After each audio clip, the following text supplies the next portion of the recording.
বাবা মায়ের পর শিক্ষকই একমাত্র মানুষ যে ছাত্রের কাছে দ্বিতীয় পিতা বা মাতার স্থান পায়।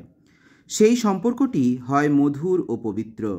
সেই সম্পর্ক থেকেই আমার প্রিয় ছাত্রছাত্রীরা আয়োজন করেছিল এবছরের শিক্ষক দিবসের অনুষ্ঠান। কেক আনা থেকে শুরু করে বেলুন ফোলানো, লাইটিং ও ডেকোরেশনের কাজ সমস্ত নিজেদের তাগিদেই করেছিল। যদিও শিক্ষকের প্রতি সম্মান প্রদর্শনের পার্টিকুলার কোনো দিন হয় না, তাও এত সুন্দর অনুষ্ঠানের একটি উপহার পেয়ে আমি আপ্লুত। ধন্যবাদ দিয়ে ছোট করব না কাউকে। আজকের দিনে এই আশীর্বাদই করি, জীবনে প্রতিষ্ঠিত হও। আরও একটি কথা, বড় হয়ে প্রতিটি শিক্ষকের প্রতি সম্মান ও ভালোবাসা কোনো অংশে যেন কম হয় না।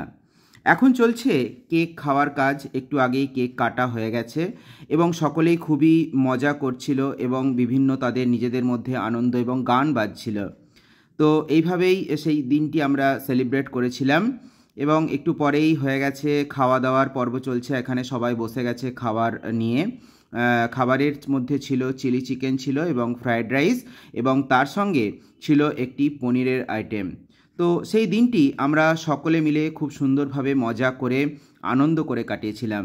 জানিও তোমাদের ভিডিওটি কেমন লাগলো।